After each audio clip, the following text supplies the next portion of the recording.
What's up, everybody? Mike here, and in this Baldur's Gate 3 build guide video, I'll be going over my Wrath Berserker Barbarian build. This is a level 9 late game build and evolution of the Berserker builds I've done already, the level 3 version as well as level 6. If you've not checked out either one of those, please do. Go watch them before you watch the full video here, so that way you have a better understanding of what I've already started there. And this is going to go over where I'm at currently with this late game build, going over level 7 through 9, and the gear as well. Alright, so at Barbarian level 7, obviously your health increases here. Class feature you gain is Feral Instinct. You have honed your instincts to the utmost degree. You gain a +3 bonus to initiative and can't be surprised. Very useful for Barbarians, since Barbarians are frontliners. They're your heavy damage dealers, melee damage dealers, I should say. So this is going to help even more on their initiative rolls, and basically being one of the first to go in combat.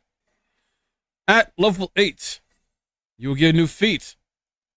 So if you've been paying attention or checked out the previous videos, you know that I decided to go ability improvement to increase strength.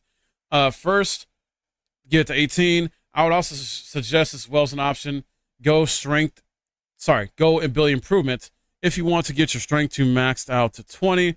But there are good other options here too if you want to go that route, such as Sentinel, which I've been utilizing.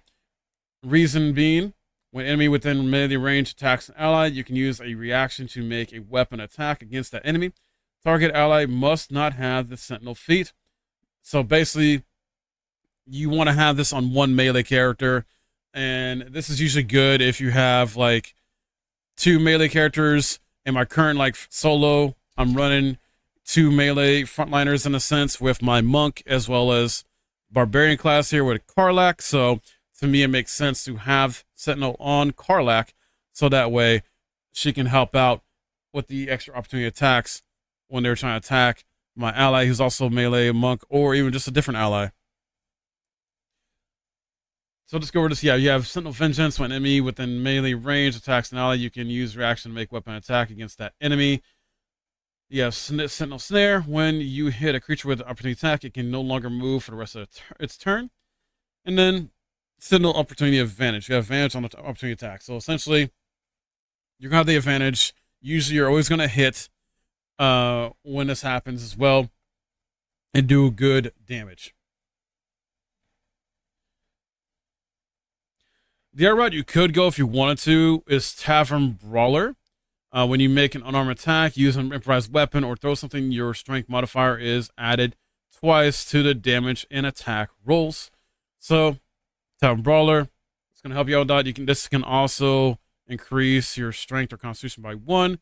Now, I would only recommend this if you already have your strength or constitution at an odd number, because you're not going to benefit from having it be at 17 or strength at 19, because you get bonuses every 2 levels. So I would only do this if you had this at an odd number, like either 15 or 17 already possibly, or had this at 17 or 15 and want to get even. So bear that in mind. But this can be really good for barbarians because of their enraged throw ability that they get while raging. And typically barbarians are the main ones that are usually using a throw to do damage anyway in certain situations. So it's going to help with that and help you do more damage with that in unarmed attacks. But this can also sometimes be situational because, in my opinion, a lot of barbarians are going to be utilizing either dual weapons or 2-handed weapons like great axes. For the sake of this build, though, I decided to stick with Sentinel. Then at level 9, get health increase, and then you unlock Brutal Critical. You train to strike swift and true. When you land a critical hit, you roll an extra damage die as well as the normal additional critical dice. Very, very useful and makes sense for the Berserker subclass for Barbarian. You're going to be doing a lot of damage. You want to do even more damage with the critical hits, things like that. Obviously, I'm using Karlach as an example for this build. You don't necessarily have to go with Tiefling. I've explained that, I believe, in the first build video where I talk about different races you can choose to be as for Barbarian. But yeah.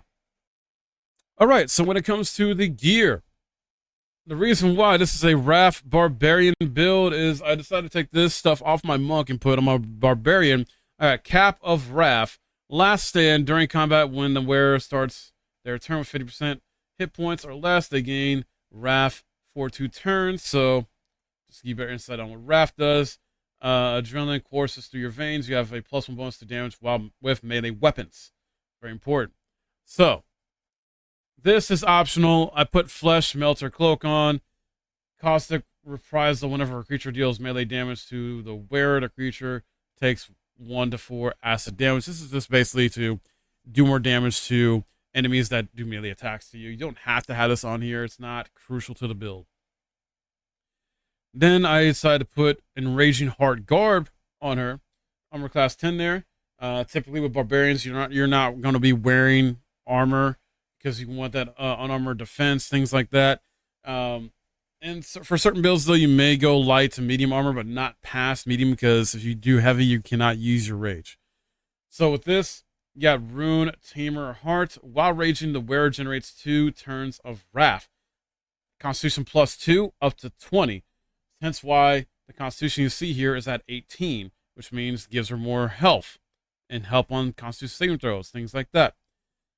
Strength 18 because of ability improvement. I'll explain why Dexterity is 18 here in a bit because it's a gear piece. But yeah, so if you want to go this route, you can. Now, you can also go for this if you want instead. Bone Spike Garb. Slapjaw Determination, you gain 15 temporary hit points whenever you rage. Exoskeletal Endurance, reducing all incoming damage by 2. When a wearer is struck by a melee attack, the attacker takes 4 piercing damage.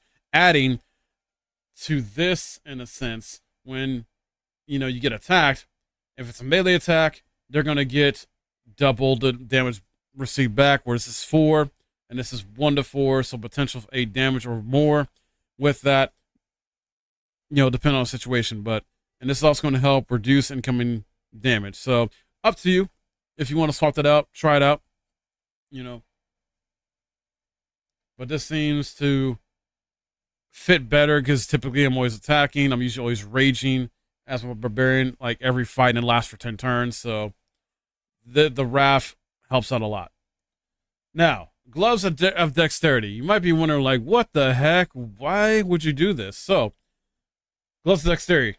Set the wearer's dexterity score to 18. The enchantment has no effect if their dexterity score is higher without it, and gives a +1 to attack. So, reason being, dexterity is very important in this game when it comes to initiatives, with essentially attacking first, or being one of the first to start attacks in combat. With Barbarians being a frontliner, I felt this was a great fit. You absolutely do not have to have this on your Barbarian build whatsoever, but this does help a lot because then you can essentially respec to take out any points in dexterity you have, get it down to 8, and put those points elsewhere. For example, I put those points into Charisma. Even though Barbarians are typically not the dialogue specialists, I decided to do it anyway because of the intimidation factor. They're very good at intimidating certain dialogues, and if you want that for your Barbarian, then this will be a good fit for you, to where you can be a little bit, good at some dialogues. Maybe not a little bit, I should say more than a little bit, because 14 Charisma is very good in this game for dialogues, actually. So if you're at least at 14 Charisma, you're going to be able to handle dialogues, be a dialogue specialist with your Barbarian if you want. Intelligence, don't worry about that. Let that alone. 8, and Wisdom, let that at 10. But yeah, and Dexterity is just going to help you out. Also, with that Dexterity, you get a +4 to your armor class from Dexterity, so that also helps a lot. And then with the +4 from Constitution as well, because your Constitution is high up, helps your AC as well. So another reason why I decided to put that on there. And then Line Breaker Boots, another thing I took off from the Monk, put it on my Barbarian here. Adrenaline Rush, once per turn. You dash, you gain Wrath for 2 turns. So, and if you're not super close yet or need to dash an enemy, typically as a Barbarian to get close and take care of an enemy real quick, you're going to be using this often enough that I feel like it matters. It will help out a lot. Obviously, if you want to swap off something else, you can. When it comes to the jewelry here, I got Amulet of the Harpers, advantage on Wisdom, saving throw checks, shield, Aberration spells is very useful. So essentially, when you are about to be hit by an enemy, increase your armor class by 5. You take no damage from magic missile. This is very good. With her AC already being 18, that means in that moment it'll go to 23. And essentially, you take no damage, adding further protection for your Barbarian so they can stay alive longer. As more survivability, you can dish out more damage. I also decided to put Caustic Band ring on her. Malefic Excretion, if I'm saying it right. Your weapon attacks also deal 2 acid damage, which further increases your damage output even more. You don't have to have this. This is not a must. This is something I decided to add on so there can be even more damage output. Ring of Flinging. Throwing Boost. The wearer gains a 1d4 bonus to throw damage. This is going to help you out a lot if you want to get in a situation where you got stuff you want to throw or throw enemies at the other one. You can actually hit them to kill them. So it's going to increase your throw damage, basically. Then I'm currently using Exterminator's Axe. This does 8 to 24 damage. It has fire damage as well, too. Conditional, though, because it deals additional 1 to 6 fire damage to plants, insects, and small creatures. So just be mindful of that. You don't have to have this on here. You can always stick with Blooded Great Axe if you still like that. 9 to 23 damage. But you typically want to stick to two-handed weapons with your Barbarian, usually. Outside, the other good option if you want to go is a dual wielding. You got 2 like short swords, for example. I don't think you can dual wield long swords in this game, unfortunately, but you get the idea. And of course, light crossbow or hand crossbow, as I usually stick with all my classes, is like some type of like ranged weapon, just in case. All right, and that wraps it up for the Wrath Berserker Barbarian level 9 late game build here. I will be bringing you guys a level 10 version, which is the end game, and I may recap in that video what I've done from beginning up to the point that led me to the in-game version. Obviously, gear might change, things like that, but stay tuned for that. Hopefully, this was helpful to you guys. You enjoy this, and let me know what your thoughts in the comments below, what builds you've been messing around with when it comes to Barbarian. If you did enjoy this, please drop a like, as well as subscribe if you're new. Hit that bell for notifications so you don't miss anything on my channel here. And I got more to bring you with Baldur's Gate 3. Not done. There's going to be many more build videos and other guide videos we'll be working on here. Just give me time because this game is a massive game. As always, thank you for watching.